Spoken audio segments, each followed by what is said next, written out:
maybe can be improved on is the quantity of the rice. I had got through all the rice by the time I finished the first Koobideh.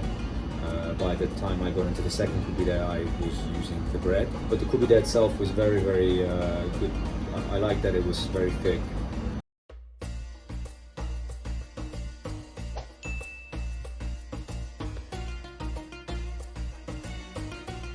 My reason for this channel and the videos is to chronicle all the different Iranian, Persian restaurants and Koobideh that I try in all the different cities and countries I travel to frequently around the world. For you to be able to access online on this channel, either as a heads up for yourself, as reference, or if you're just curious what Koobideh looks like in some other place in the world.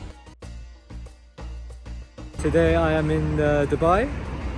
I am outside a very famous mosque, very close to the restaurant that I visited earlier. It's called Bahar. It's very close to a couple of Iranian restaurants here.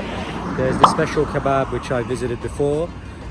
Right in front of me is another Iranian restaurant here called Persian kebab as well. So they're all seem to be quite near each other. Maybe this is a very sort of popular area for Iranians, perhaps. But yeah, I went to Bahar. It's got a good number of reviews on Google. I think 300, maybe more. It's one of the sort of high reviewed restaurants. So I'm gonna go today, and I'm hungry. It's my Koobideh day. It's my Koobideh cheat day. So I'm gonna go and see how it went. So let's go find out.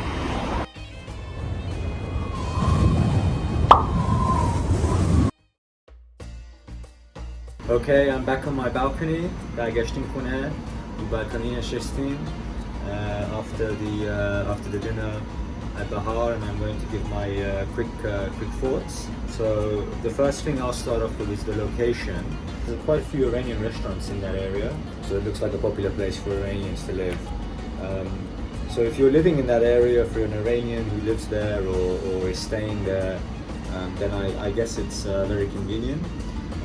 If you're maybe not staying in that particular area, which is, I think it's in the Dubai area, it's sort of just below Deira, in the northwest side of Dubai.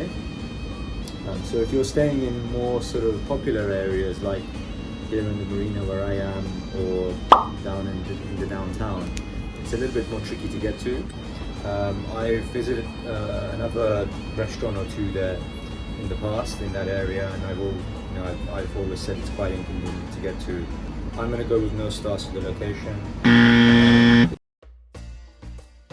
For the service, so this was definitely the highlight for me. As soon as I walked in, the waiter who was working there, I think it was maybe even her first week in the job, but she was very, very nice. They had an outdoor area as well. And the outdoor area was beautiful, very, felt like a traditional sort of Iranian sort of outdoor restaurant or eating place. But the service itself, the actual waiters was great. The lady who served me spoke Farsi, was from Iran, and she was very hospitable, very, really great.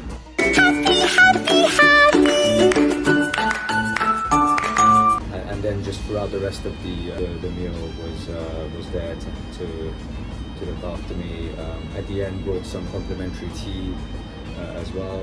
It's not something that I've experienced too much here in Dubai, so I'm going to go for a full star for this one. I think the service was definitely the highlight.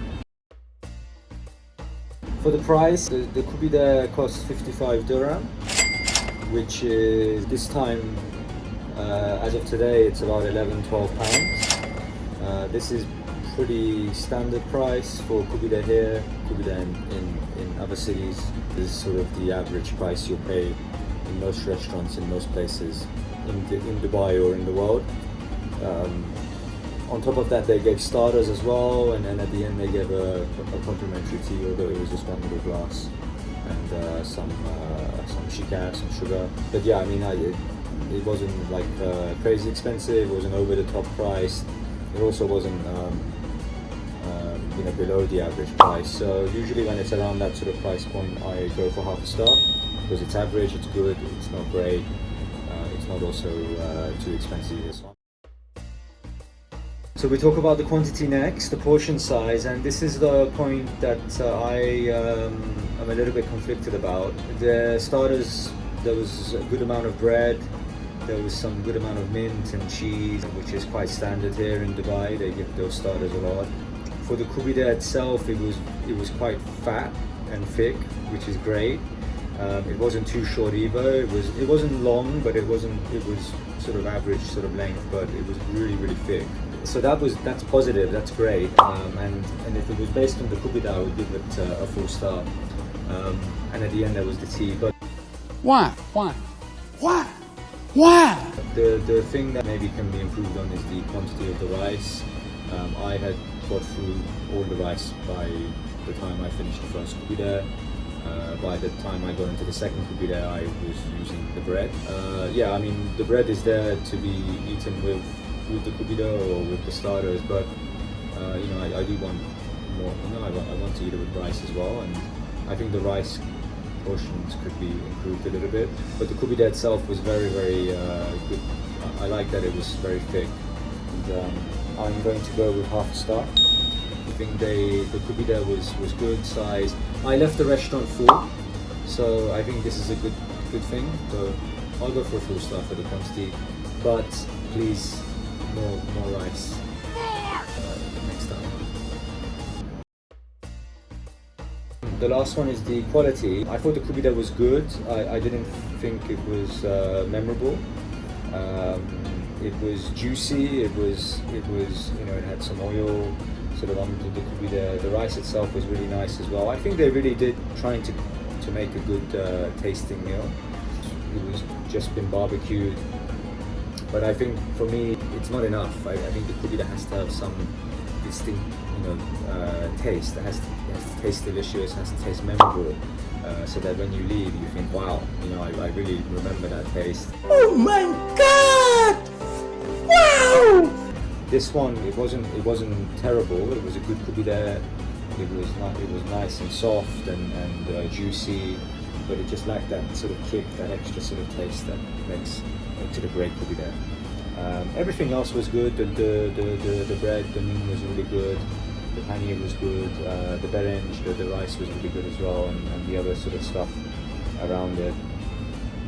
The Koobideh itself, I don't want to say it was bad or it was bland or anything. It just needs a little bit extra in the taste, and then it, you know, to make it memorable. Not great, not terrible. So I think it's important to have high standards, because without high standards, how are we going to improve things, right? How are we going to make things better? And I'm going to go with half a star for the quality. So yeah, let me know what you think.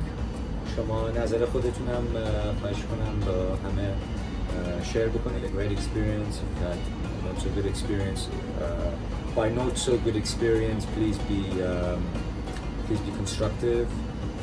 Don't be negative. You know, we want to help these restaurants to improve. That's the whole point. I hope to see you all again in another video. Please like and subscribe, and take care. ایشالا همدیگر زودی میبینیم. خداحافظ شما از دبی.